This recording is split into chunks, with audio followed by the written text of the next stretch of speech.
আমি জাতে একজন পাক্কা নমশূদ্র, কিন্তু থাকি খ্রিস্টান পাড়াতে। আর 25শে ডিসেম্বর খ্রিস্টানদের সবথেকে বড় মেলার দিন।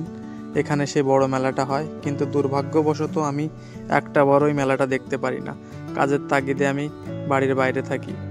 দিনের বেলায় যদিও এমনটা দেখতে দেখাচ্ছে, কিন্তু রাতের বেলা এখানে পা দেওয়ারও জায়গা থাকে না। কিন্তু কি করব, আজকেই আমার টিকিট, আমার চলে যেতে হচ্ছে। না হলে তো মেলাটা দেখার জন্য এসেছিলাম, কিন্তু কি করব, কোনো একবার দেখবো, হয়তো চলে যাই এবারের মতো। তো তোমাদের যদি ভালো লাগে তাহলে আমাদের গ্রামে এই মেলা দেখতে চলে এসো। আমার পুচকু মেয়েটা একদমই যেতে চাইছিল না, বলছে পাপা পাপা আজকের দিনটা থেকে যাও না। ওর খুব ইচ্ছা করছিল মেলাটা দেখতে, কিন্তু কি করব বলো, না গেলেও তো নয়, যেতে তো হবে। ছোট বাচ্চারা মেলা দেখতে তো একটু ভালোবাসবেই বলো। আর আমার পুচকুটাও তাই বলছিল, পাপা আজকে একটু মেলাটা দেখে যাই না। কিন্তু আমি ওকে কথা দিয়েছি যে উড়িষ্যাতে নতুন বছরে অনেক ভালো মেলা হয়, সেই মেলাটা দেখাবো। তাই বলে অনেক কষ্ট করে ওকে বুঝিয়ে বললাম, তখন বললো ঠিক আছে, তাহলে আমাকে উড়িষ্যার মেলা দেখতে নিয়ে যাবে। তাহলে চলো তোমাদের এবার উড়িষ্যার মেলাটা একটু দেখাই। এখানে কি বলো তো, আমি বুঝতেই পারিনি, সকাল সকাল মেলাটা শুরু হয়ে গেছিল, কিন্তু আমি মেয়েকে আর মেয়ের মাকে নিয়ে এসেছিলাম অনেক দেরিতে। হ্যাঁ দেবো, দাঁড়াও। কোন কেলে?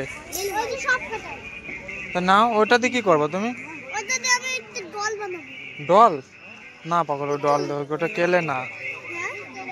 কালার পছন্দ করো, কোন কোনটা নেবে?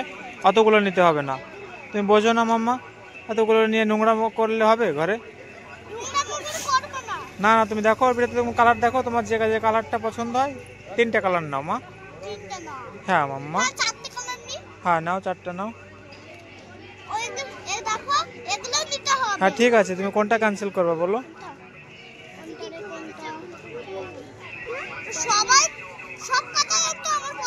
আচ্ছা ঠিক আছে, তো সবগুলোই নাও। হ্যাঁ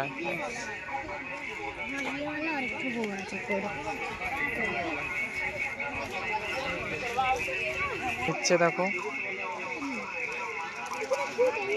কি করবা না। হ্যাঁ নাও। ও পাগলি হয়েছে।